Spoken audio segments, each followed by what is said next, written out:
Here to the Fox Den here on the Fox D Network. My name is Heath Douglas, and we have with us a very illuminating guest that has been doing so much for everybody in terms of lamps and lights for various book readers who do their studies to kids that need a light to scare away the boogeyman. Please welcome to the show, Robert Temple. Robert, thanks so much for stopping on the show and coming with us today. Oh, thanks for having me. Hey, no problem. So I got to say, Robert is not your typical light dealer or creator by any stretch of the imagination, as many of his pieces are not only a one-of-a-kind handmade piece by none other than Robert himself, but each lamp has their own story that he tells whenever he's making it. And we're going to get into all of that, how he does it, what his process is. But before we do that, we want to go ahead and let you know that our sponsor today is, of course, this network's coin, the Fox D coin. The Fox D coin is a totally community-driven coin with no pre-mine and no developer's wallet. Then that basically means that it is not hidden behind a wall and it is 100% transparent, that is open to everybody and anybody, making it that it is a coin for the people and by the people. The unique advantage of Fox D is what we are utilizing right now, and that is the Fox D network. The coin gives everybody the opportunity to get seen on our network, and it gives your content a chance to shine with your audience growing along with the network's growth. We're always accepting new guests, streamers, and contributors to the network. So if you would like to expand your brand, you know what to do. Check us out on our website at foxdnetwork.com. That is Fox, the letter D, network.com. And you can always support us by buying some of our coins at foxdcoin.com. That is Fox, the letter D, coin.com, where you can download your own wallet, or if you want to buy some coins yourself, you can check us out on Crex24, BitSales, FX, and Free Exchange. So, Robert, tell us a little bit about your humble beginnings. Tell us about where you come from, your background, and also how did you get into lamp making exactly?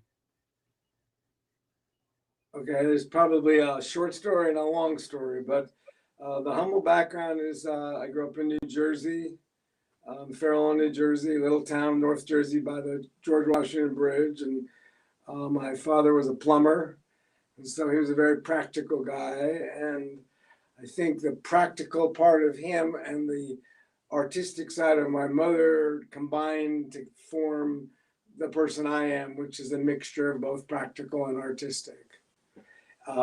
As far as lamps go, I went to a workshop about, 9 years ago now, that a friend of mine I'm also a musician, and a friend of mine who was a musician had been doing lamps, and he did a little workshop on how to make a lamp out of a bottle. And I'd always collected stuff like glass and things, and I was like, what am I going to do with all this stuff? This is so cool. And you can only stick so many pieces of glass in a window, if you only have so many. So, it Right. kind of all came for me that if I could put a bulb inside the glass, or near the glass to shine light on it, I could show off these things. So I went to the workshop, I did the lamp, and then within a couple of months, I was pretty hooked because I had all this stuff and I had tools, being the practical guy, and I combined those and I started making lamps. Well, that is awesome. And it does look like you have quite the impressive collection of lamps.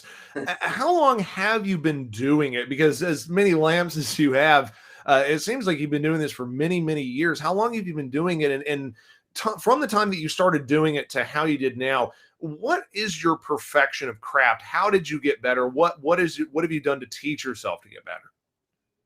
Those are really good questions. I started about 7-8 years ago now.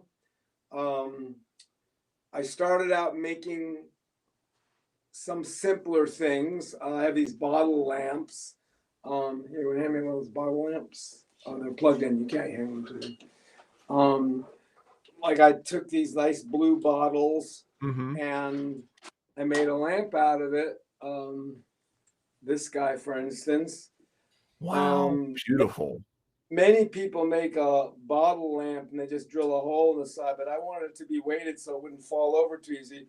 So I got these heavy steel foundation washers, and they have a lot of weight. And then I ran the cord up through the middle. Most lamps are made with what they call light pipe, which is a threaded pipe, and that pipe, it screws at the bottom and it screws at the top. And in this case, I don't know if it'll come through on the video, but I also have some Romex in here, and the light catches the Romex and makes an interesting kind of pattern when you get the light right on it. So it was both a simple bottle lamp and not a simple bottle lamp at the same time. And so that's kind of where the beginning happened. And I wasn't really sure in the very beginning, what am I doing here? You know, am I making a million of these? Because those happen to be bottles that were obtainable. And I realized pretty much right away that, you know, what I was more interested in is using recycled and upcycled material to make art, to make artistic projects that happen to be lamps.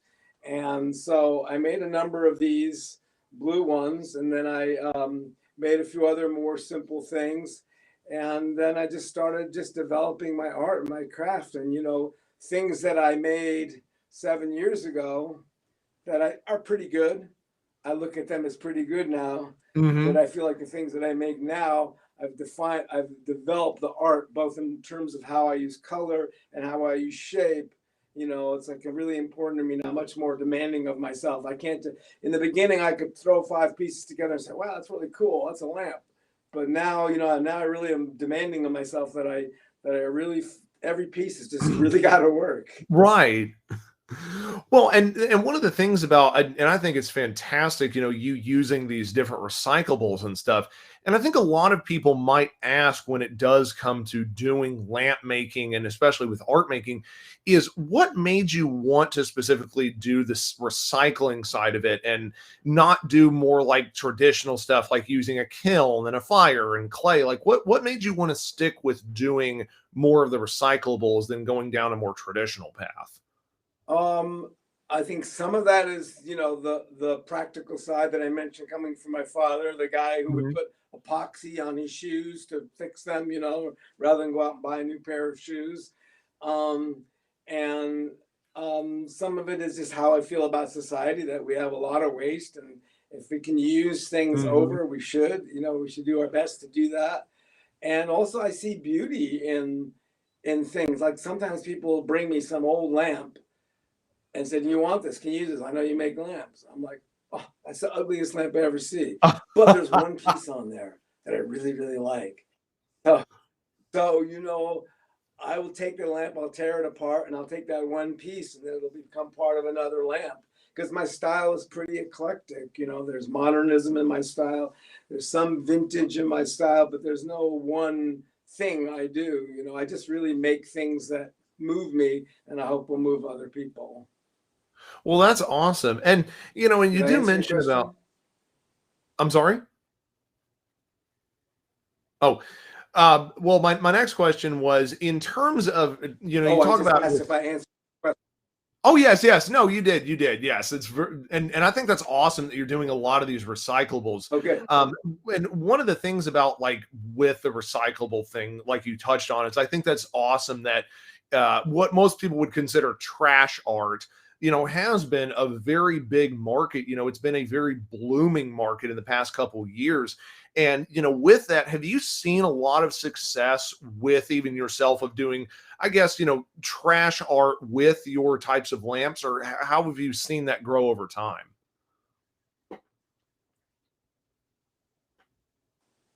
I lost your question there. You kind of broke up, but I think you asked if I seen a motion towards doing trash art. Is that what you asked me? Right. I was asking, like, as trash art has become very popular over the last couple of years, in the past decade for sure. And so it's where, in terms of you doing trash art, have you personally seen any growth in your art and in your sort of medium that you do the trash art, but with lamps?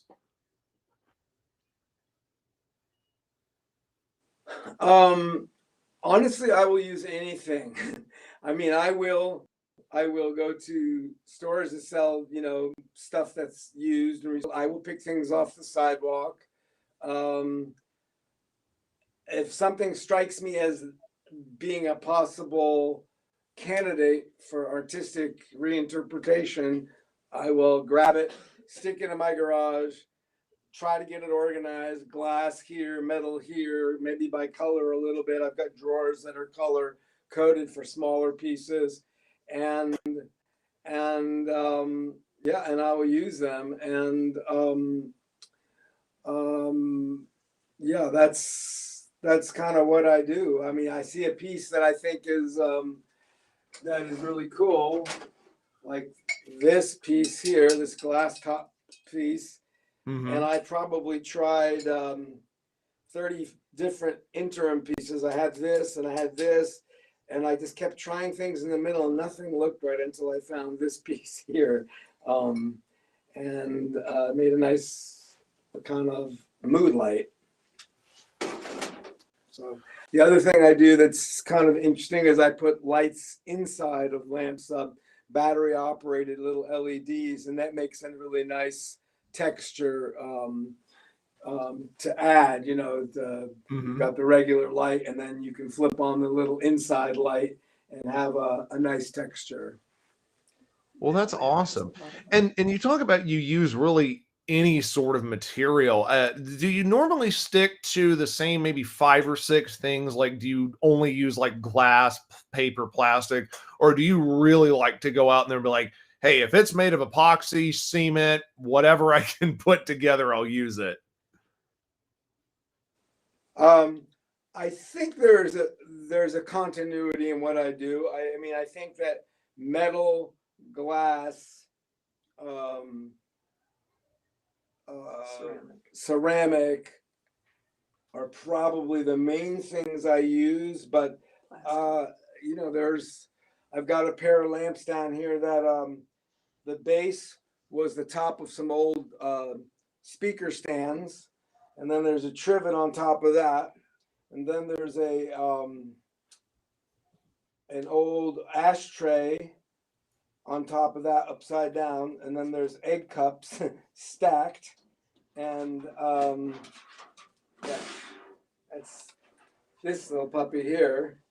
So you got, this is wood, ceramic, glass, melamine, and then I made this shade with a holographic plastic lacing. I took an old shade, ripped the fabric off, and then I did this whole thing. This took hours and hours to create, but you know, it's just what I wanted to do. Yes. So, I do think I have tools for cutting in glass. I don't have a kiln, so I don't go that route. Not that I'm opposed to it. Sure. I just don't really space for it, and I just leave it there. And at this point, I don't weld, although that's another skill I probably will pick up. Most lamps are held together with that light pipe, and yeah, that's the way I work. Well, that's, by the way, that lamp that you just showed us, that was absolutely beautiful. I think that one, I mean, I'm sure there's probably even more beautiful ones, but I feel like every time you keep showing another one and another one, I'm like, my gosh, this guy just, there's no end to his talent. Well, thank you. It's really nice of you. Well, you're welcome. You're welcome. Now, in terms of doing with these lamps, how long does it typically take you to make one lamp? Does it vary depending on size, weight, texture? I'm sure it does. And even then, does it take a couple of days? Do you take months? What is your work process as a whole? Well, if consider the time it takes first to accumulate all the stuff. I mean, and you know, the stuff is accumulated there, and there's no telling how many hours that is taken. And then there's the actual creation of the lamp. The creation process often involves, I've got an idea what I want. Maybe I've got a couple pieces. I've got these workbenches with holes in wood, so I can put the light pipe in there and let it stand on sort of its own. Put the base, I've got to drill everything. So maybe I've drilled everything, or I've drilled a bunch of stuff, and I start trying pieces out and seeing how they look in relationship to each other. And, you know, honestly, it's sometimes up in 30 minutes, and sometimes just designing, not putting together. And sometimes it takes hours and hours because I'm not happy with what I got, and that's good, Hmm. but it's not good enough. I'm trying to push the art further and demand more of myself and try to create a piece of work that's really, an artist's piece of work and not just a practical lamp, which is nothing wrong with that, but that's not Sure. what I'm going. Well, and I think that's definitely something in terms of a lot of the artistic creativity is a lot of people they expect when you pay for art, they're thinking, "Oh, it'll be done in 2 weeks," like you do repairing a car. "Oh, it'll be done by this afternoon." But like you just mentioned is there's time and effort and passion that goes into it that it's not just pushing out like that cookie cutter kiln type of lamp that's, "Oh, well, here's what it is. You can buy it at Walmart Yeah, for $20." yeah. I mean, because you can go to Walmart, you can go to Target, you can buy a lamp. Some of them are nice lamps. You can buy them and they're cheap. I am not. That's not what I do here. It's Right. like every piece, even the simplest piece that I make, has involved me putting my passion and emotion into it, and my time and my handiwork. Every single Mhm. piece. Um, so when you getting a lamp here, it's because you walk in here and you see these lamps and you feel that and you say, "Wow, there's something here and I want a piece of that." Uh, Exactly. Exactly. It yeah, speaks to you more than just a generic one that like, oh, everybody has that lamp from, Pier 21 or something. yeah, So, yeah. Like, let me just show you this lamp here. Nobody has it. Nobody will ever have it unless they buy this one. It's this red one here. Let me get mhm. you. Okay, so we have a buy nothing group in our local Facebook group, and people give stuff away. And the lady had this teapot, and the top was broken, and I got it. And then about 3 months later, she put the teacups on, so I picked those up. And then this was really a lot of work. And then I created this lamp with this vase, double vase, and I was told by a Chinese lady that these characters here actually represent kind of what the lamp is, the unity of two. I may be not Oh, saying that quite right. I didn't do that consciously, but that's apparently what happened. And then wow. with this lamp, you can just have these little guys on, Oh, how nifty. that one on, or both on. So if you just want it as like a little textural light until you're ready for more light, and there you go. So this was quite a challenge to put together because I had to stop the electricity here and send it to the two sides here. And a lot of my lamps, I don't know again if this will come up in the photo, but a lot of my lamps, sometimes I show the pipe, but sometimes I cover the pipe. In this case, I use this textural stuff to Mhm. cover the pipe, and I do that in quite a few of my lamps. And this shade, I had this shade. I really liked the shape of it, but it was dull, and this is shiny. So I decided I needed to do something with it. So I had this stuff. I'm embarrassed to say a 40-year-old can of tire black, something you probably can't buy anymore. It's probably not even allowed to have it anymore. I don't know. Right. I opened it up and I stuck a paper towel and I started making this pattern on here. And I just really liked how it worked. And it added shine. And I just felt like I completed the operation here. And the lady who I got the teapot from, I even used the broken top. It's right here. Mhm. She came to an open studio and she was pretty surprised at what her what I'd created out of her broken teapot. So that's so there's a lamp that took I can't really tell you how many hours that took. It took a lot of hours to create. Yeah. Right, right. No, well, and that's awesome. I mean, that is like you said, that is a one of a kind piece you won't find at a local store, which I'm one of those personally myself. I like going to even a lot of these antique dealers. You go downtown and you see, for example, some of the antique malls where people have a booth set up where they Right. do have like, hey, I've this is something that man, you are not gonna find anywhere else. It's one of a kind. And it Yeah. does make your home feel more like a home and not just, oh, I just bought all this stuff at a store. Yeah. Yeah. So that's what I'm doing here. That's the kind of thing I do, and it's I sort of inspired all the time. Basically, I'm always creating. I'm always collecting stuff, which Mhm. inspires the creation. I see something, I go, wow, I don't know what I'm going to make out of that. I'm going to make something out of that, you know? Sure. And that's what happens here. And yeah, it's pretty, it's fun and it's satisfying. Mhm. Um, yeah. Well, that's cool. Well, and speaking of also materials, I just got to ask, what is probably the weirdest, oddest, strangest, most out there material that you have ever made a lamp out of? That's a good question. I'm not sure I know the answer. I've got some weird pieces that I've made lamps out of.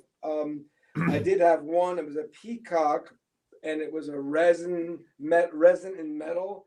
But I couldn't say I really made the lamp out of it. The lamp was above it, kind of. It was Mhm. a three bulbs with a dimmer on it.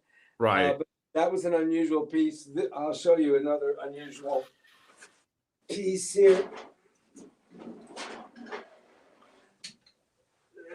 This guy here, I don't even honestly know what this Ooh. metal piece is.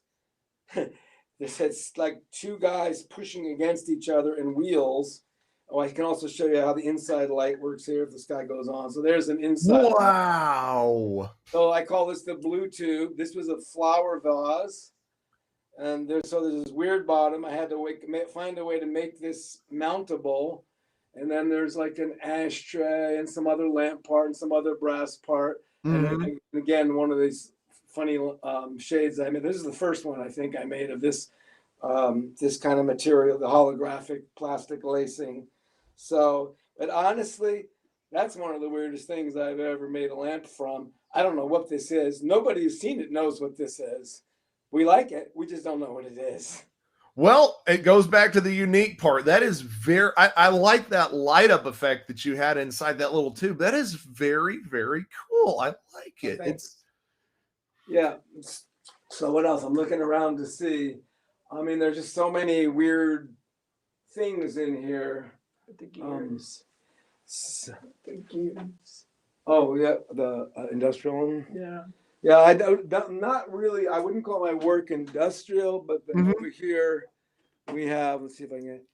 I got this. I used a brake drum and a outside flower pot of some sort, and a Mhm. gear and some more gears to make this kind of. I have a pair of these industrial looking things. And Right. again, it's not the center of my style, but it just kind of came to me, and so yeah, I was happy to make that.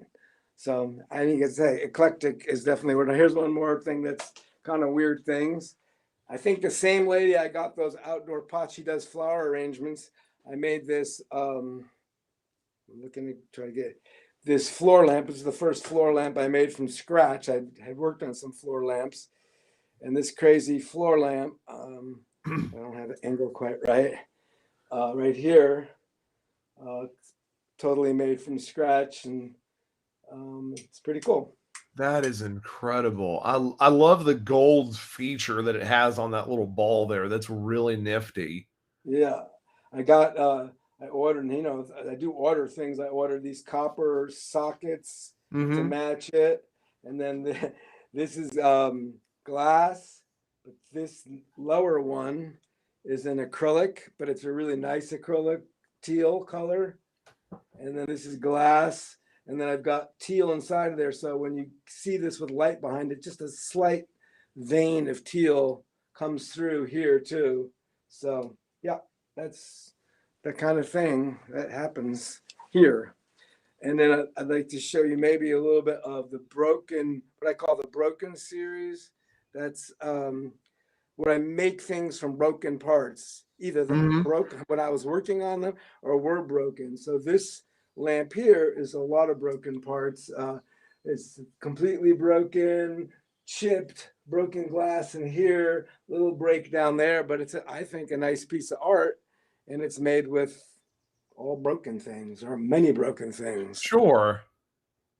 So yeah, because I do kind of feel like there's a lot of brokenness in the world, and Mhm. art can help pull us together, and that's kind of part of what I'm doing there is pulling things together and making art and trying to make things better.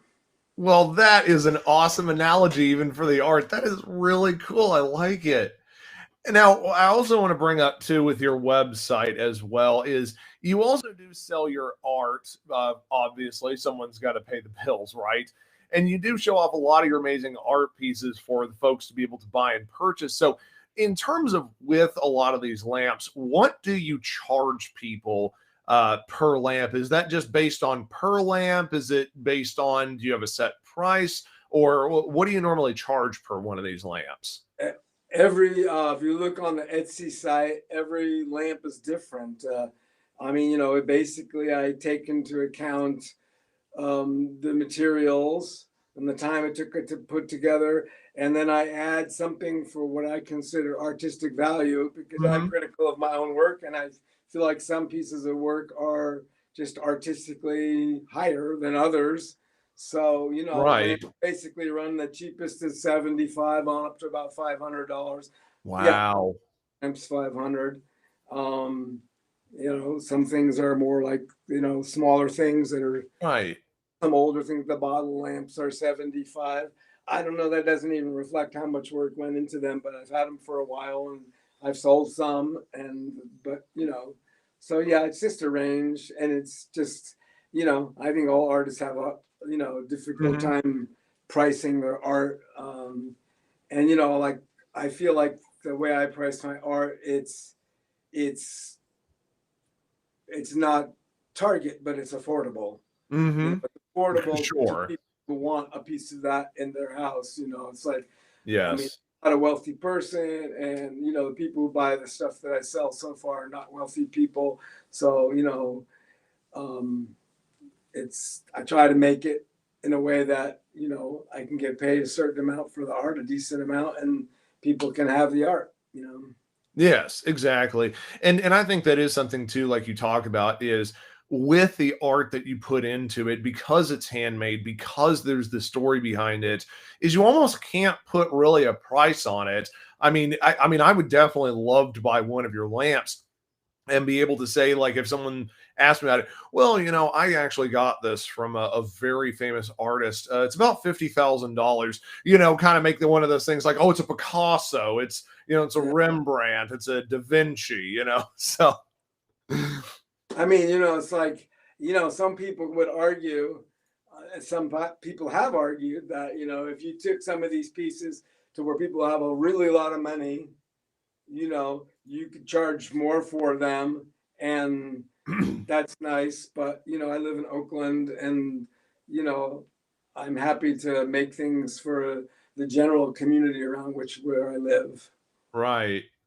Oh, well, that's well, and speaking of, like, also too with the community and everything like that, where do you get your inspiration from with a lot of these lamps? Do they come from the community, like you said? Does it come from family and past experience? Like, where do you get your ideas to be able to put together these lamps? Well, that's another good question.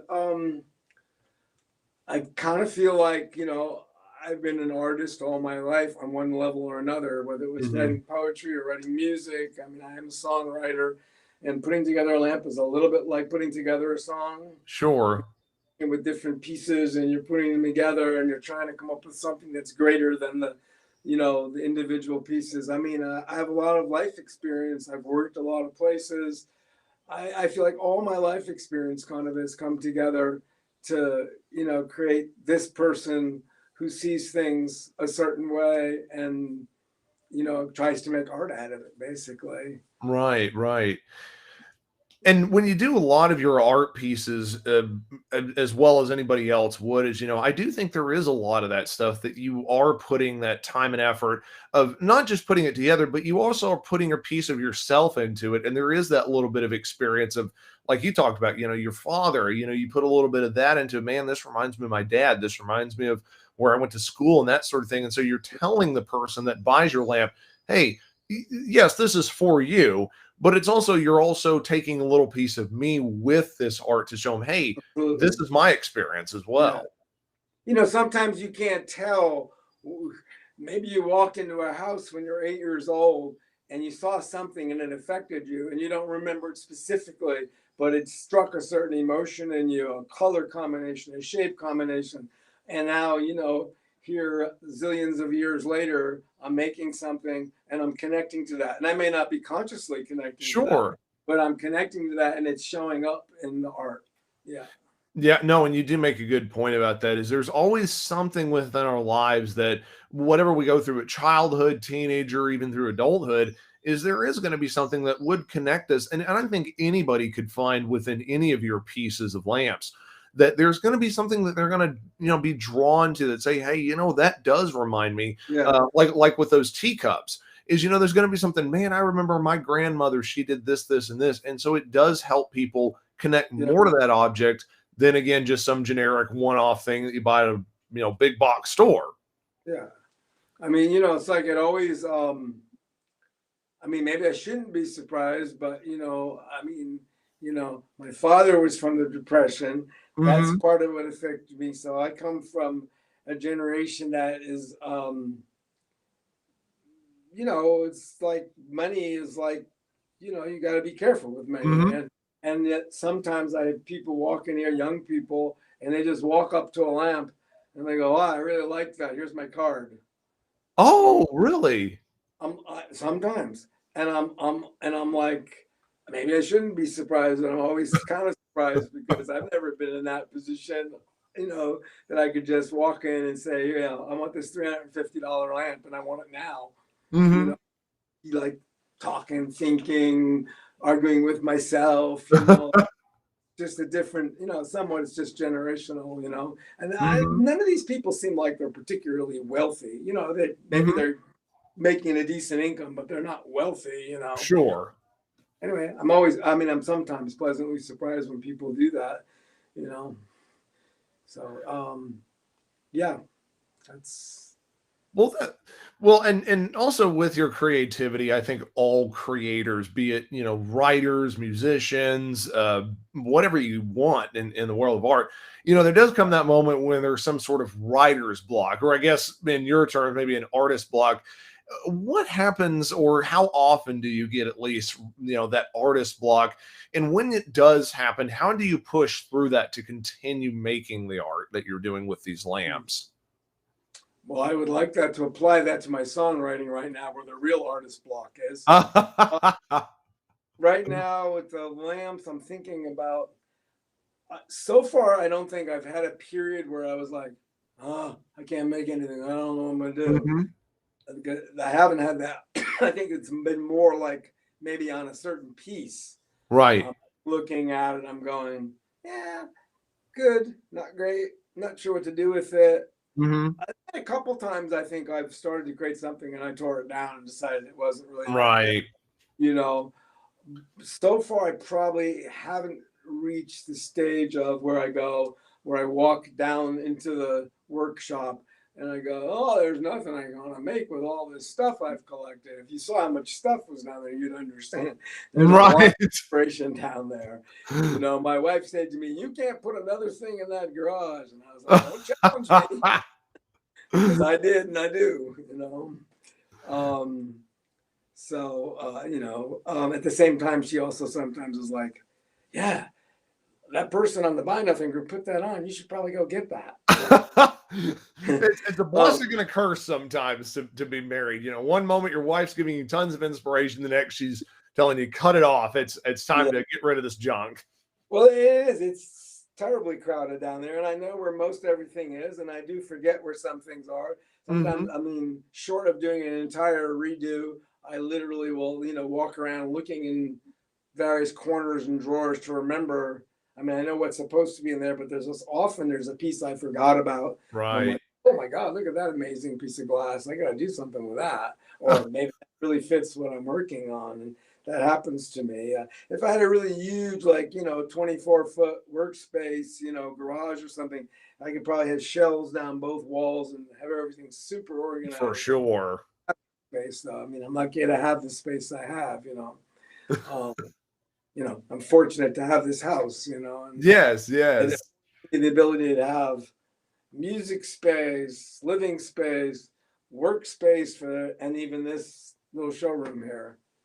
So Well, and I mean, that's awesome that, you do have a lot of that space to do it, because I think so many times artists, we normally think of them in that cramped little studio apartment in New York City, and they don't have anything. So you're right. yeah, You are fortunate enough to have that space to be able to get out there and build and create, and sometimes, like you said, destroy at your own whim. it's great. I mean, and when we do open studio, which we were doing here again, November 6th and 7th, we have this East Bay open studio. If the weather's nice, we put 15 or 20 lamps outside. So it clears it out a little bit in here. It's easier for people to see the stuff Mhm. that's in there. And they can also, with COVID and stuff, people have been sitting outside and coming in one pod at a time. Right. And when I thin this out a little bit, I mean, it looks kind of nice now, but if I thin it out a little bit, it's easier to focus on the lamps, because sometimes people walk in there and they see all this and they're like, "Oh my God, it's so much." So, you know, Right, right. Well, you touched on it just real quick, as well as with COVID, is how has COVID affected you in your business? Like, leading up to, because you said you've been doing this for 8 years now. What was it like, kind of starting from the beginning, going to it, and then having this abrupt change in 2020, and then kind of now post 2020? How has that gone through with your business? well, I'd say it's also, I mean, they're COVID related, but also just my own experience related. For the first number of years, I was taking lamps, excuse me, I was taking lamps out to shows, Hmm. but honestly, I reached a certain point right before COVID where I was like, I mean, I can't tell you how much work it was to Yes. pack the amps and get them to a show and get them set up. And got to be plugged in to show off. And it Right. was so many hours. I mean, I had a van that was filled to the absolute brink. You know, my wife was involved. My son would come in and help at least load the van and unload the van. Hmm. It was like it was, and lamps, even though they show nicely sometimes it shows, it's not what people, unless they're going there for that specific thing, Hmm. people like to buy small things they can carry home. A big Correct. lamp, it's not so much. So I didn't, I sold stuff at shows. There was a couple of shows I even did pretty well at, but I wouldn't say, it was the ideal place. And Right. then so after we did the last one we did at a place we thought we would do much better than we did, my daughter suggested, "Hey, you got that room in the back of your studio, not really using it that much. Why don't you turn it into a showroom?" So that happened kind of right before COVID. I mean, at first I was resistant, and then once I started doing it and got these nice black shelves, um, I just realized it was a really good way to do it. So okay, so not as many people come in on their own. You got to get them here. But I mean, here I can leave them set up. I can switch the shades. I can fix if something's not right. I mean, it just really worked out. So COVID hit. The downside being, not as many people can come around. Hmm. The upside being that people are at home with their credit card. Some people Yes. with jobs, and and my Etsy improved.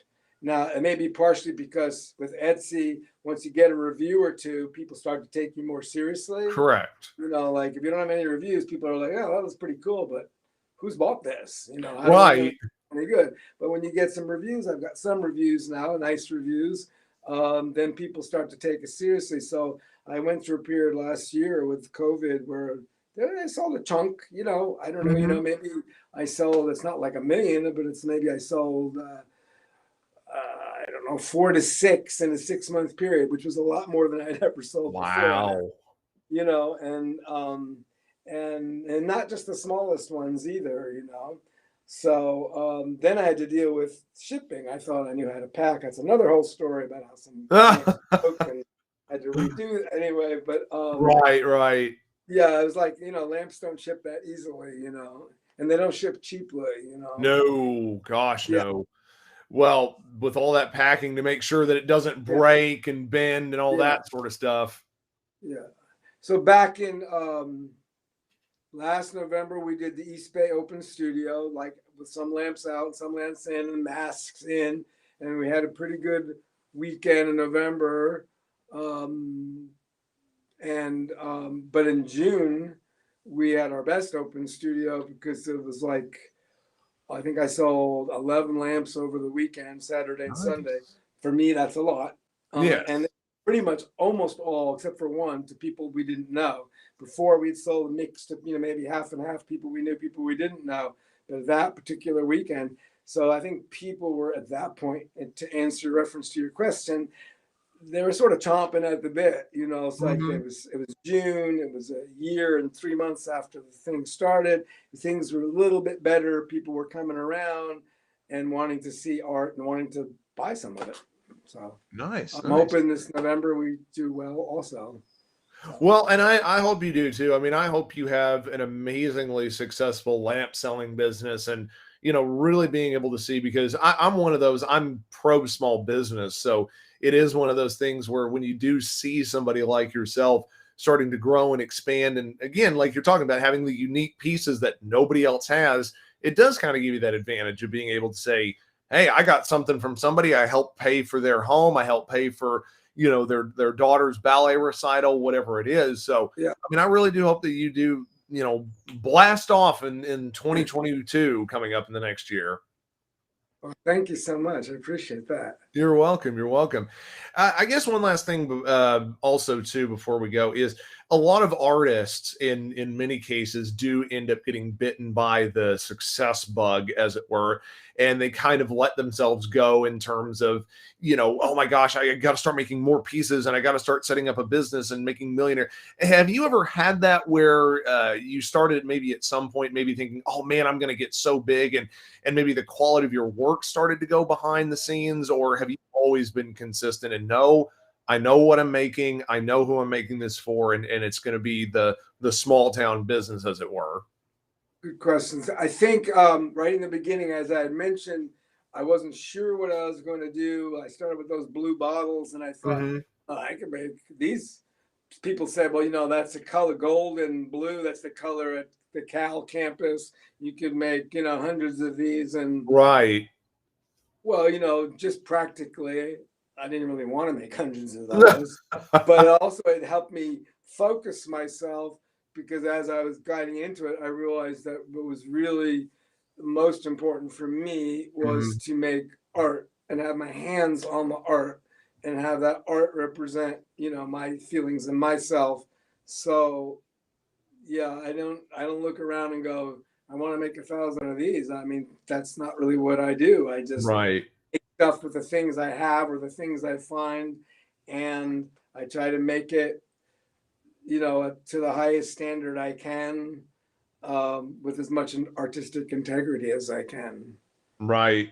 No, and that's awesome that you have been able to stay grounded because like I said, there's a lot of people that when they start getting into the hobby that they love and they start finding out you can make money and do this and do that. And like you said, oh well, you could do this for the Golden State Warriors and you could start to, but then once you start doing that, you see the logistics of it and you have to start at some point start to Yeah, cut corners because you need to make hundreds of this or thousands yeah, of that. And you lose that, like you said, that artistic side. Like you can't put your heart and soul into it because now it's a business, and the quality ends up dropping.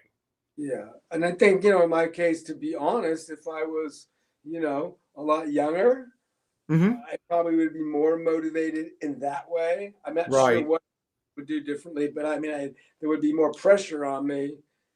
But at this stage, you know, uh, it's not like I have a lot of money, but I have a house, and Hmm. I'm okay. And so it's like it helps allow me to really focus on the art. Right. Um, I do need, I buy stuff, I need to sell stuff, um, but I'm really focused on making great art. That's what I'm focused on. Well, that's awesome. Well, Robert, it has been an amazing pleasure talking to you. Like I said, I really hope your business blows up in next year. I love your many, many art pieces that you have with your lamps, and I really hope you great success in the many, many more years to come. Yeah, thank you. It's been really fun talking with you, and I really appreciate you having me on. All right. Well, thank you, Robert. Thank you so much. And thank you, folks. And again, you can definitely check out his website, which we will have links to below and on our YouTube channel as well. Hope that you folks having a wonderful, amazing day yourself, and hope to see you next time here on